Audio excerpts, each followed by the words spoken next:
Bonsoir, au sommaire de ce JT. L'enquête sur le triple meurtre de Vienne se poursuit. Le compagnon de la mère assassinée est toujours recherché. L'autopsie des 3 victimes a eu lieu aujourd'hui à Lyon. Rugby choc au sommet pour le Loup. Les Lyonnais affrontent dimanche le leader Oyonnax. Un derby qui pourrait permettre aux hommes de Xavier Sadourny de se rapprocher de la première place de Pro D2. Et en basket, l'Asvel joue à domicile. Ce soir, les Villeurbanais reçoivent les Parisiens de Levallois en championnat. Nous serons en direct de l'Astrobal avec Jean-Marc Roffa qui attend le coup d'envoi de la rencontre. Un drame qui reste pour le moment inexpliqué. Au lendemain de la macabre découverte à Vienne, une maman et ses 2 enfants tués dans leur appartement, les enquêteurs sont toujours à la recherche du père de la plus jeune des filles. Un mandat d'arrêt international a été émis à son encontre. Les précisions de Jasmine Sorg. Au lendemain de la découverte du triple homicide, les premiers résultats d'autopsie réalisés à l'Institut médico-légal de Lyon ce vendredi sur le corps de Coralie, 26 ans, la mère, permettent d'en savoir un peu plus sur les causes de décès. Elle aurait reçu 19 coups de couteau. Là, on est dans un crime particulièrement horrible et il arrive souvent que dans des conditions comme ces crimes-là, qui existent quand même, que le meurtrier se donne la mort à l'issue de son acte perpétré. Donc là, à première vue, il a pris la fuite. Donc c'est un profil d'individu qui est peut-être, au moment des faits, l'a fait sous l'emprise de substances ou vraiment d'un état d'excitation et de haine immense et de violence immense. Le principal suspect de la police judiciaire de Lyon mène au compagnon de Coralie, actuellement recherché. Il aurait eu une violente dispute avec la victime lundi soir. Il a été localisé en Italie. L'homme a déjà un passif judiciaire. C'est un individu qui était déjà connu des services de police, qui est quand même relativement jeune, puisqu'il n'a pas dépassé la trentaine, et est connu pour des faits de violence, violence même conjugale. Donc effectivement, les états de condamnation de cet individu incitent mes collègues, bien sûr, à pousser des recherches très approfondies. Un mandat d'arrêt international a été lancé hier contre lui et une information judiciaire contre personne dénommée a également été ouverte. L'affaire de corruption des policiers de Vénissieux rebondit au casino Le Lion Vert. Hier, un cadre de l'établissement de la Tour de Salvani a été mis en examen pour blanchiment et recel d'abus de biens sociaux. Un autre responsable a aussi été entendu en tant que témoin. D'importantes sommes d'argent auraient été échangées entre le dirigeant et un homme d'affaires vénitien. Des perquisitions ont été effectuées hier par les enquêteurs. Manifestation en douceur hier pour le mariage gay. Plusieurs associations pour le droit des couples homosexuels étaient rassemblées place de la Bourse dans le 2e arrondissement. Près de 400 personnes homo et hétéros se sont embrassées simultanément pour un kiss-in. Une contre-offensive insolite en attendant la manifestation des opposants annoncée demain dans les rues de Lyon.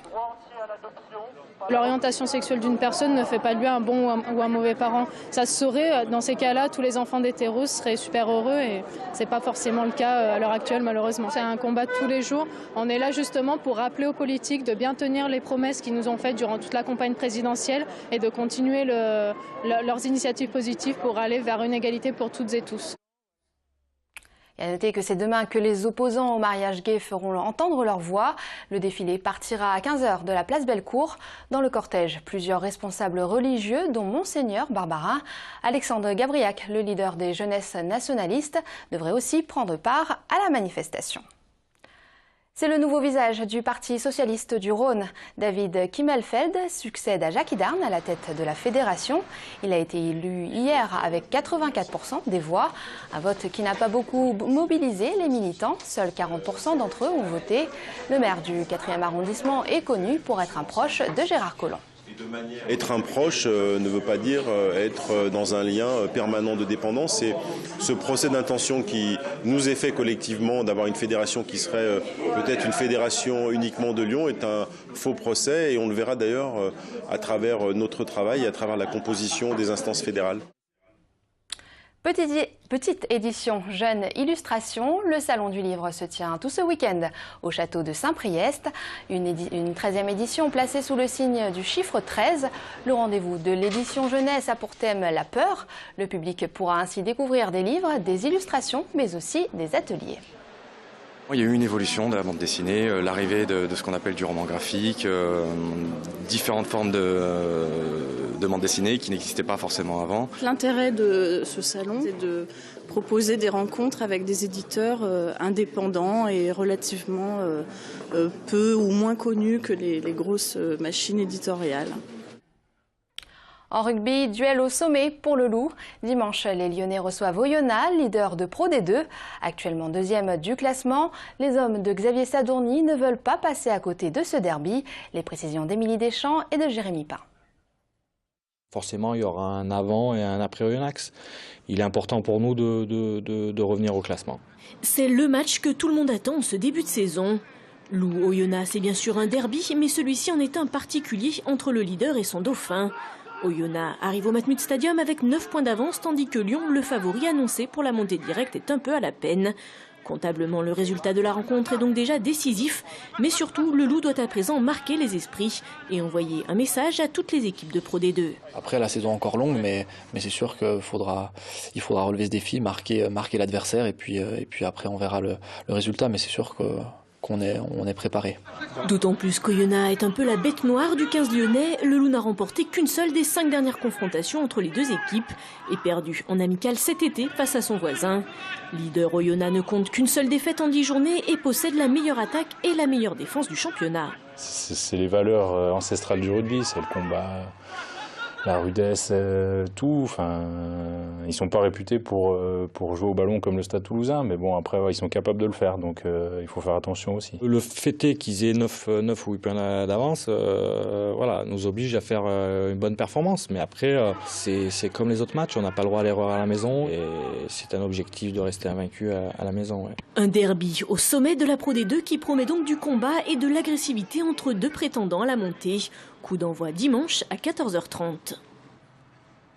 Et en football, l'OL reçoit le Stade de Reims dimanche en 13e journée de Ligue 1. Reims, nouveau venu cette saison dans l'élite, avec un début en championnat plutôt régulier.